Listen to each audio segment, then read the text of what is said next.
All right, hey guys, this week's open workout just dropped. 25.2 is a repeat of 22.3. Now, if you were doing the open in 2022, you probably remember this one. What we've got is 4 time with a 12-minute time cap.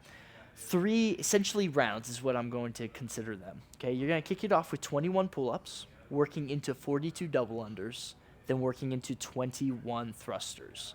Now, what happens is we shift down, reps come down in both our rig and our barbell movement, but the difficulty of the gymnastics pulling movement increases and the difficulty of the thruster increases because the weight increases as well. So from the round of 21, 42, 21, we then work into 18, 36, and 18. That first barbell is at 65 pounds for ladies, 95 for gents. The barbell number 2 is at 75 pounds for ladies, 115 for gents.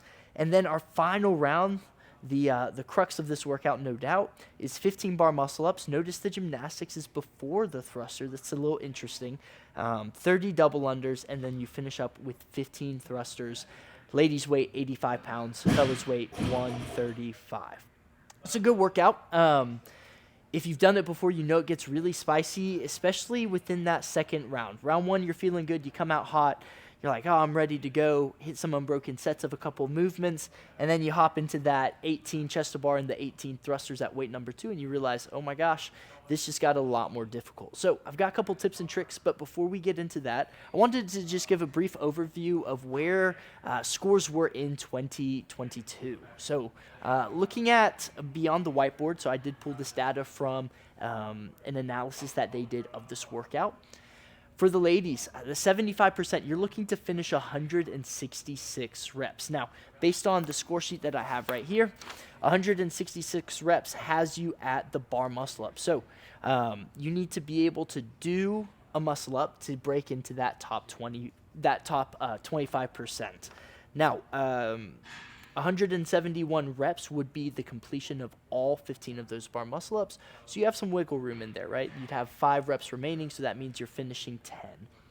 Now, 90%, you're actually finishing the workout. We have a 12-minute cap. So if you're in that breaking into the top 10%, you're finishing this workout in sub 11 minutes, meaning you've got 1 minute to spare.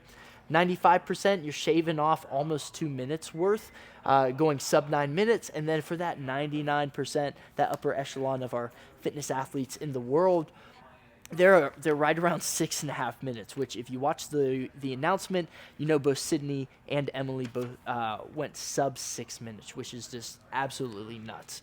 For the men, a little bit different. I think the expectation of pulling worldwide for men, it's a little bit more proficiency there. So when you see the split between these, my theory is that would be why.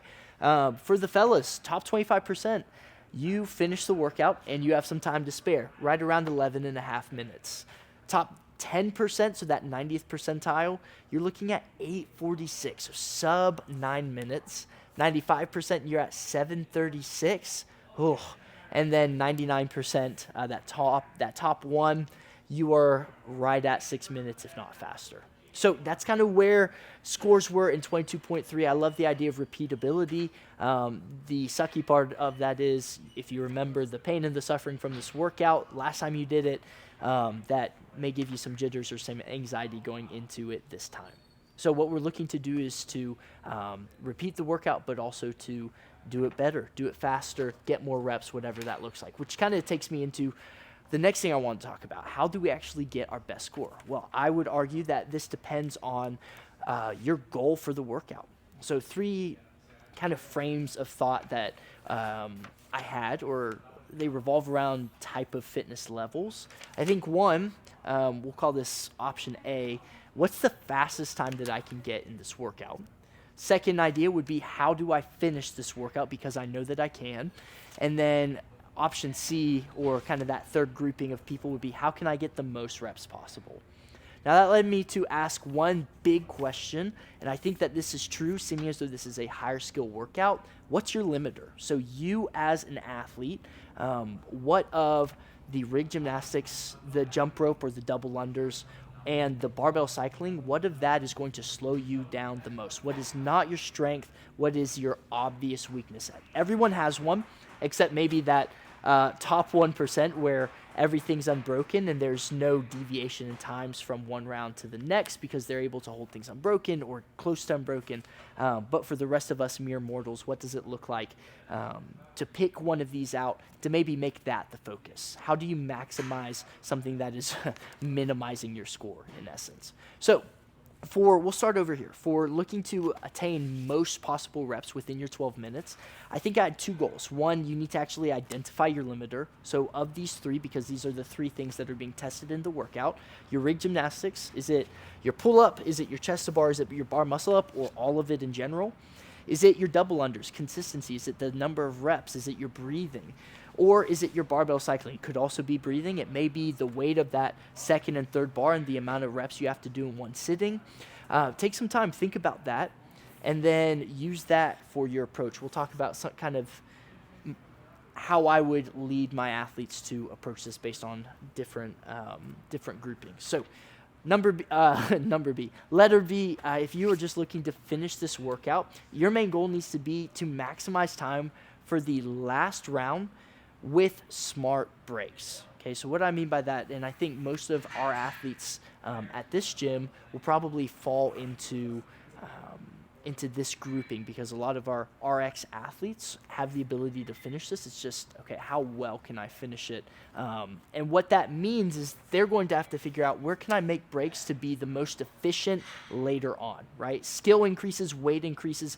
We need to make sure that we are not absolutely buried by this thruster weight at the end, that we still have some gas left in the tank. And then for bar muscle ups, probably needing to break these up into sets of 2s, 3s, maybe 5s if we're really feeling good, if we're really smart earlier in these pull-ups. Why go unbroken here and here if you're going to get stuck doing singles here, okay?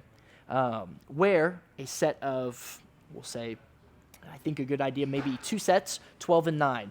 If you're doing 3 sets of 7. Something like that, where you're only taking 2 breaks versus what could be 4, 5, or 6 breaks here. That's going to help maximize your time, and that's the goal, right?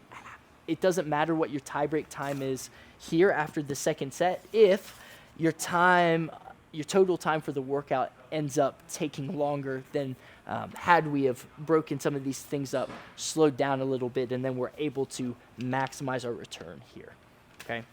For my groupings in A, where you're proficient in all these movements at these weights with these standards, my main goal for you is to minimize your rest and transitions on round 3. So it's kind of similar, but a little bit different mindset than group 2. So for group A, how am I looking to break up my bar muscle ups to be the most efficient, right? Is that a set of 8 and 7? Is that a set of 15, or would the 15 actually negatively affect my thrusters afterwards? How's my breathing at the top of a bar muscle up?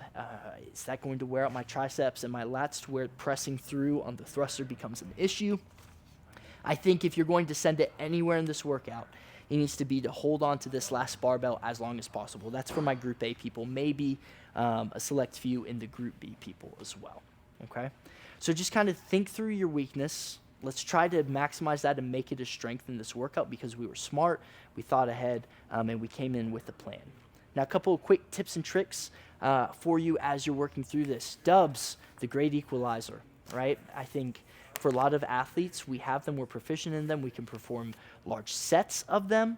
But if you come out of the gate on that 42 and you're seeing how quickly can I get through the 42 dubs and you've never practiced that, your breathing's going to be affected. You're probably going to trip multiple times. And if you've done workouts with people that are doing slower dubs and you're trying to rip through them real quick and you break 2 or 3 times, chances are they're going to finish the dubs before you. So steady dubs, minimal sets. Steady dubs, minimal sets.